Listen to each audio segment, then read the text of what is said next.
There are moments inside powerful institutions where a single decision, not a scandal, not a conspiracy, just one quiet, personal choice, begins to unravel everything that took years to carefully build.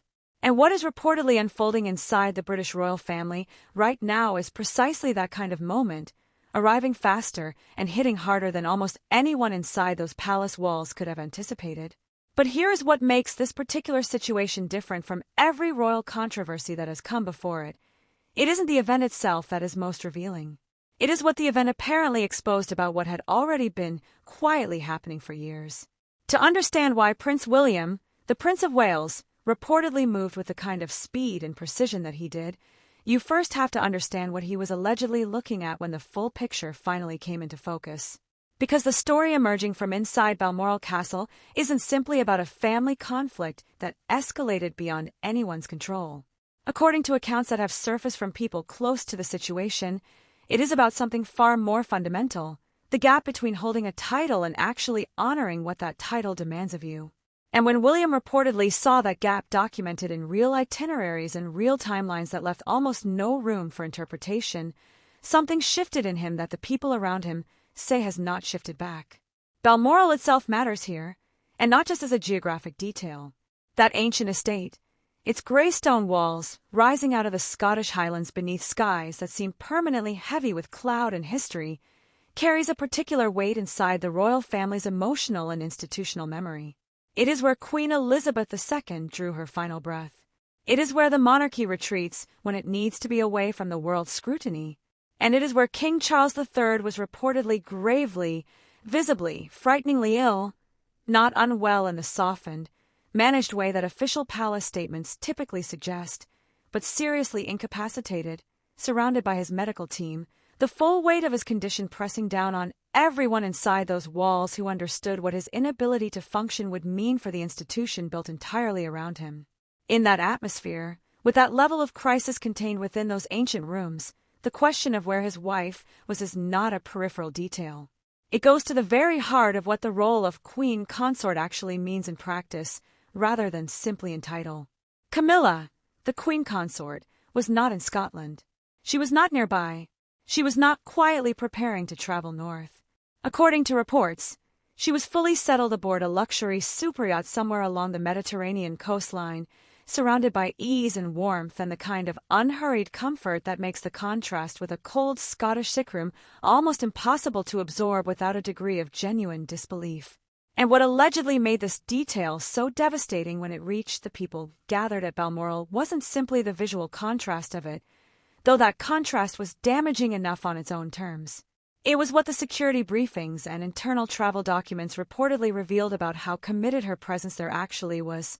Not a brief detour, not a short trip position to be quickly reversed if circumstances required it, but a fully settled absence from the husband who, by every account available, needed her most. Which raises a question that nobody inside that palace, according to these reports, could stop returning to. Did she know how serious it was? And if she did, what exactly did her continued absence say about her understanding of the obligations attached to her crown? That question landed with particular force on William, and not simply because of the immediate circumstances. The Prince of Wales has built his entire public identity around a conviction he returns to consistently regardless of the situation, that the privileges of royal life are inseparable from the duties that justify those privileges, and that the moment those duties become negotiable, the entire foundation on which the institution rests begins to weaken. It is a value system shaped partly by the example of his grandmother, Queen Elizabeth II, and partly by the deeply personal experience of watching what happens to public trust in the monarchy when the people inside it appear to be living for themselves rather than for something larger. So when he allegedly examined Camilla's itinerary against his father's medical timeline, he reportedly wasn't simply registering a scheduling failure. He was reading what he believed to be a character revelation. And that distinction, between a mistake and a revelation, matters enormously for everything that came afterward. Because William, according to these accounts, did not respond emotionally in any way that translated into hasty or uncoordinated action. What the people around him describe as something closer to a cold, methodical resolve, the kind that only arrives when someone has moved past anger and arrived at a place of complete clarity about what needs to be done and how to do it. And crucially, the mechanisms reportedly available to him in that moment, legal and institutional frameworks that Queen Elizabeth herself had allegedly constructed years earlier with precisely this kind of scenario in mind, meant that his resolve had real structural power behind it rather than simply the weight of his personal authority as heir. What those frameworks actually contained, and what William allegedly discovered when he gained full access to the inner workings of the royal household for the first time, is the part of the story that nobody inside the palace appears to have been fully prepared for, and it is where everything that followed stops looking like a family dispute and begins to look like something considerably more calculated, more significant, and more difficult to undo. What Queen Elizabeth II understood better than almost any modern monarch was that institutions are only as stable as the safeguards built into them during moments of calm, because crises never arrive with advance warning, and they never give the people inside them time to construct solutions from scratch. Which is why the document that Princess and the Princess Royal removed from that leather briefcase inside Balmoral wasn't a surprise to her or to Prince Edward, the Duke of Edinburgh. They had both known about its existence, both understood the precise conditions under which it was designed to be activated, and both arrived at the same conclusion independently before a single word was spoken in that room. The late Queen had essentially built a circuit breaker into the constitutional machinery of the monarchy itself, a mechanism that could transfer operational authority away from the consort and directly to the legitimate heir if the circumstances ever demanded it. And the circumstances, by any reasonable measure, now demanded it. The significance of what happened when Princess and Prince Edward signed that document cannot be overstated, and not simply because of the legal authority it transferred in that moment. The deeper significance is in what their willingness to sign revealed about how the senior members of the royal family had privately assessed the situation, because these are not impulsive people. The Princess Royal has spent her entire public life demonstrating a degree of personal discipline and institutional loyalty that even her harshest critics have never seriously questioned. For her to put her signature on a document that effectively bypassed the reigning queen consort, she had to have concluded that the situation not only justified it but required it. And that conclusion, reached by someone of her temperament and her standing, tells you something important about how serious the atmosphere inside Balmoral actually was in those hours.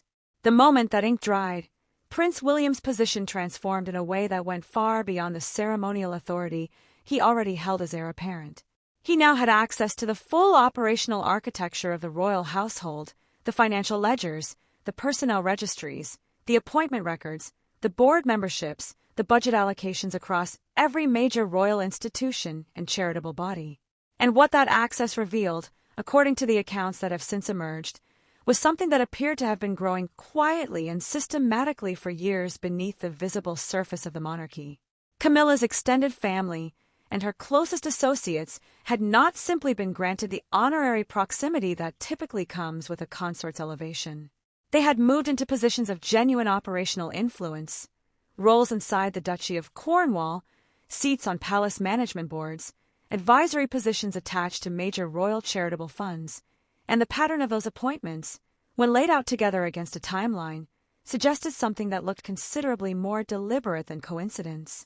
The question that William was reportedly sitting with as he worked through those documents wasn't simply whether these appointments were inappropriate, though that question was clearly present. The deeper question was about the decision-making architecture that had allowed it to happen, who had approved these roles, who had benefited from them, and what kind of institutional damage might have been quietly accumulating while the people with the authority to notice were either uninformed or looking elsewhere. Because a power network embedded inside a royal household doesn't simply create itself overnight. It requires access, patience, and a sustained period during which nobody with the standing to push back is paying close enough attention. And William, looking at what he was looking at, was now paying very close attention indeed. The first move he made was telling in its specificity. Rather than beginning with something symbolic, a revoked patronage, a ceremonial adjustment, he went directly to the financial core. Annabel Elliot, Camilla's sister, had held a deeply embedded role in the interior design and property management operations of the Duchy of Cornwall for years, exercising the kind of quiet influence over budgets and projects that rarely attracts public scrutiny precisely because it operates below the level of visibility that produces headlines. William terminated her contract completely and without ambiguity, and the message that action sent through the palace was not lost on anyone watching. This wasn't the beginning of a conversation about restructuring. This was a declaration that the restructuring had already been decided, and the only remaining question was how far it was going to go. That question was about to be answered in ways that even the people closest to William hadn't fully anticipated, because what came next wasn't just an internal reorganization. It was a public unraveling that no amount of careful palace communications management was going to be able to contain. What makes this moment genuinely different from the palace conflicts that have come before it, and there have been many, some of them far more publicly dramatic than this one, is the degree to which it appears to reflect something systemic rather than something purely personal. Royal family tensions are not unusual. They are, in fact, almost structurally inevitable inside an institution where proximity to power is finite and the competition for influence, even when entirely unspoken, shapes every appointment, every alliance, and every carefully worded public statement. What is unusual is the specific combination of factors converging simultaneously: a sovereign incapacitated at exactly the moment his heir gains access to the institutional machinery, a consort whose absence becomes the justification for a transfer of authority that might otherwise have taken years to materialize naturally, and a legal framework quietly put in place by a monarch who apparently anticipated that something like this could one day be necessary. The alignment of those elements suggests that what William moved against wasn't simply a reaction to recent events, but a response to something he had been observing develop for a considerable amount of time. To understand the depth of that observation, it helps to consider the particular position the Prince of Wales has occupied over the past several years, not as a peripheral figure waiting patiently at the edges of institutional power, but as someone with enough visibility into the palace's inner workings to watch how decisions were being made without yet holding the authority to meaningfully challenge them.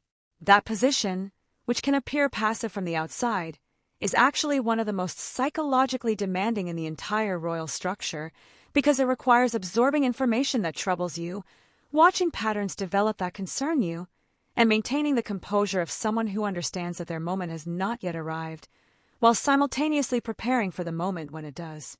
And the picture that William was quietly assembling during those years, according to the accounts now emerging from people close to the situation, was one of an institution whose internal culture had been gradually reshaped in ways that did not align with the vision he intends to bring to his own eventual reign.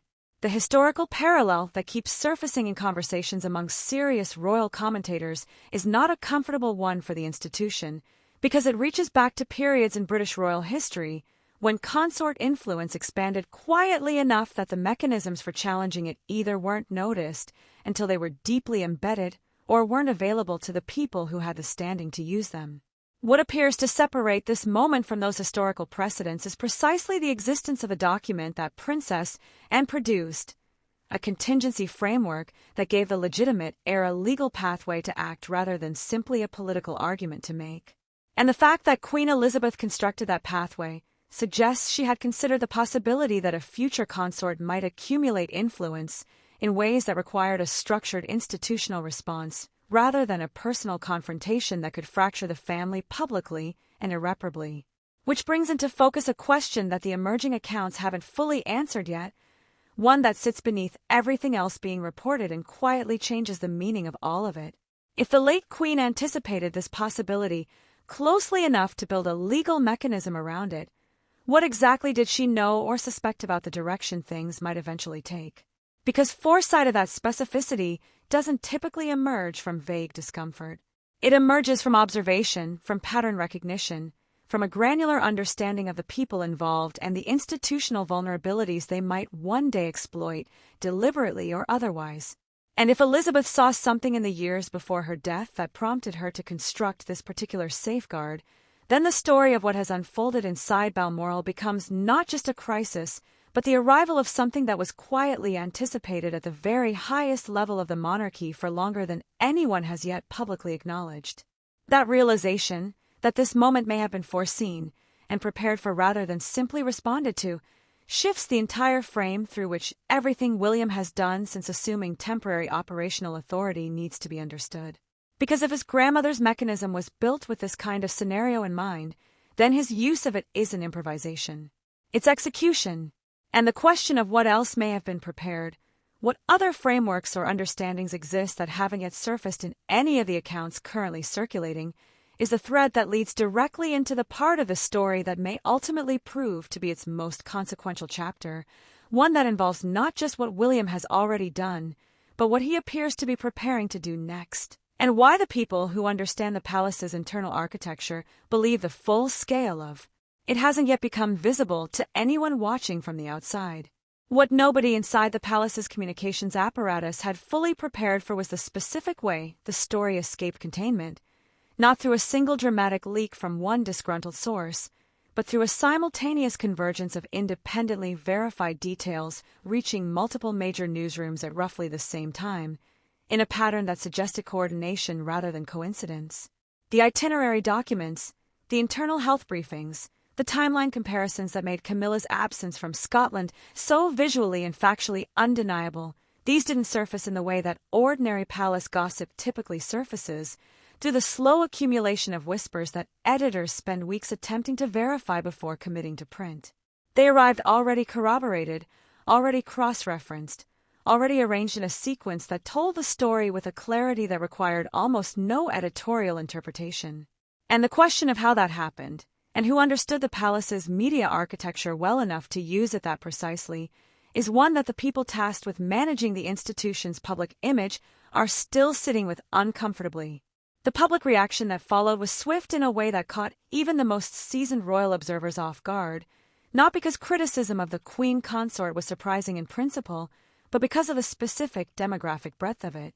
The voices expressing disappointment weren't confined to the corners of the internet that have always been hostile to Camilla's presence in the royal family, or to the communities that have never fully accepted her elevation following decades of controversy surrounding her relationship with King Charles III. The criticism was coming from people who had spent years defending her, who had publicly argued that she had earned her place through patience and genuine commitment to the role, and who now found themselves confronting a set of documented facts that their previous arguments hadn't accounted for. When that particular group goes quiet, when the people who have been your most credible defenders stop defending, the reputational damage operates on a fundamentally different level than ordinary public disapproval. Inside the palace, the shift in atmosphere was registering in ways that went beyond the immediate crisis. The courtiers and senior household staff who had spent years carefully positioning themselves as neutral professionals, people whose institutional loyalty was to the crown itself rather than to any individual within it, began making calculations that said everything about how they assessed the current balance of power. Meetings that would previously have included Camilla's senior advisors were proceeding without them. Requests routed through her office were being quietly redirected. The informal networks of information and access that constitute the real circulatory system of any large institution were rerouting themselves around her in real time, not because anyone had issued a directive requiring it, but because the people embedded in those networks understood instinctively which direction the institutional wind was now blowing. And in a place like the royal household, where survival depends on reading those signals accurately and adjusting before being asked to, that collective recalibration was itself a form of verdict. What made the position of Camilla's remaining inner circle particularly difficult was the specific nature of the counter-narrative they were attempting to construct. The explanation that her Mediterranean trip had been a pre-scheduled health retreat, a necessary period of preparation for the longer-term demands of her public duties, was not inherently implausible in isolation. Senior royals do undertake private recuperative periods, and the physical demands of the role are genuinely significant. But the explanation collapsed against a single immovable obstacle, which was the timeline. Because the question was never really whether the trip had been planned in advance. The question was whether, once the king's condition reached the level of severity that the internal briefings described, the appropriate response was to remain on a yacht in the Mediterranean, or to be on the next available flight to Scotland. And no amount of careful framing could make those two positions compatible in a way that the public, or the people inside the palace who mattered most, were willing to accept.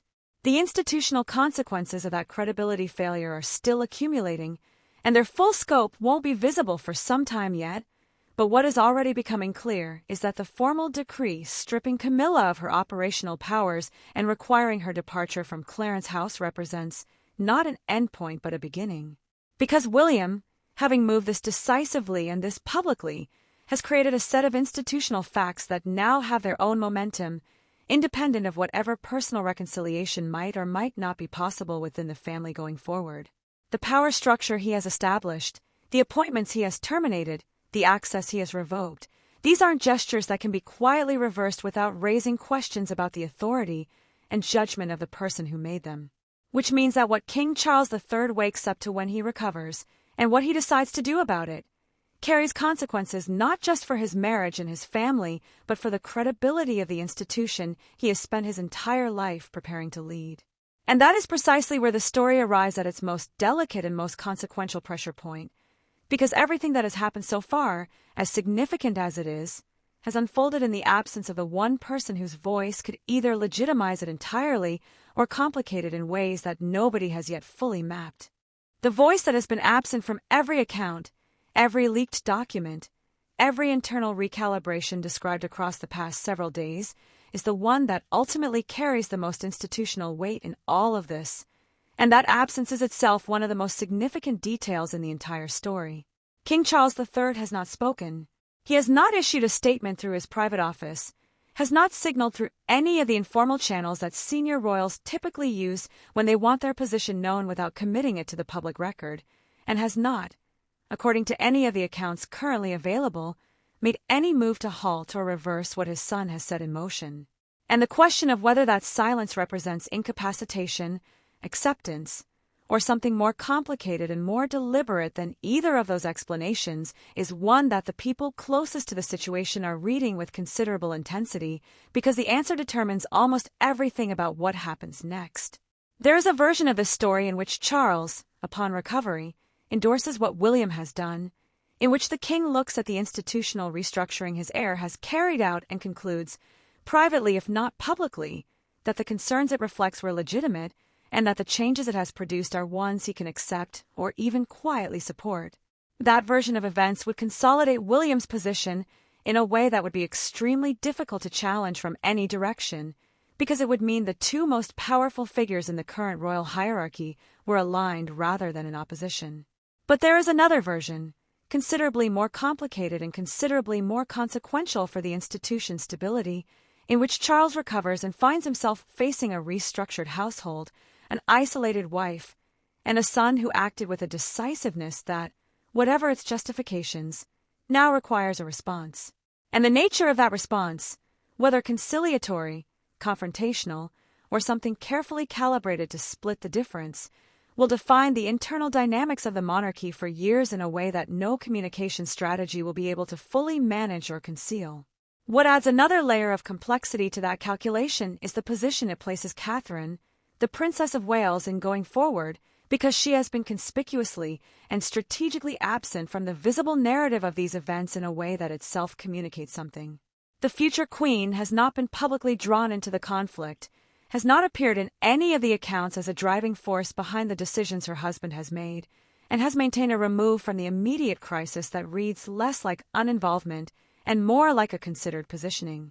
In an institution where proximity to controversy carries its own institutional costs, the careful distance she has maintained suggests an awareness that the story is not yet finished, and that being visibly associated with its current chapter, however justified, is not the same as being well-positioned for the chapters that follow. Her influence in all of this may ultimately prove to be more significant than the accounts currently suggest, and more quiet. The broader institutional question that this entire situation forces into the open is one that the monarchy has historically preferred to leave unexamined, which is what happens when the private lives, personal loyalties, and family dynamics of the people at the top of an hereditary institution come into direct conflict with the public obligations that give that institution its legitimacy.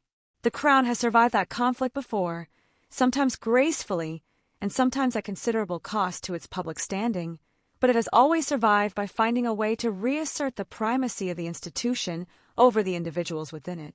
What William appears to have been doing, in every decision he has made since that document was signed at Balmoral, is making exactly that argument in the most direct and consequential way available to him, that the institution comes first, that its obligations are not optional, and that the people who hold its titles are accountable to what those titles actually require. Whether that argument ultimately strengthens the monarchy or exposes fractures within it that prove more difficult to manage than anyone currently anticipates is the question that this story leaves open. And it is a question that cannot be answered until Charles speaks, until the full scope of what has been restructured becomes publicly visible, and until the people inside those palace walls who are still assessing which direction to align themselves finally commit to a position. What is already clear is that the British royal family has entered a period of transition that goes considerably deeper than a family dispute or a headline about a luxury yacht. Something structural is shifting. Something about the way power inside this institution is understood, distributed, and held accountable is being renegotiated in real time. And the version of the monarchy that emerges on the other side of that renegotiation may look recognizable on the surface, while being fundamentally different in ways that take years to fully understand. If you follow the story all the way through, drop a comment below with what you think Charles does when he's fully recovered, because that decision, more than anything else that has already happened, is the one that determines where all of this goes. And if there are developments on this story that you want covered as they emerge, make sure you're subscribed, because this situation is far from resolved and the next chapter may arrive sooner than anyone is currently expecting.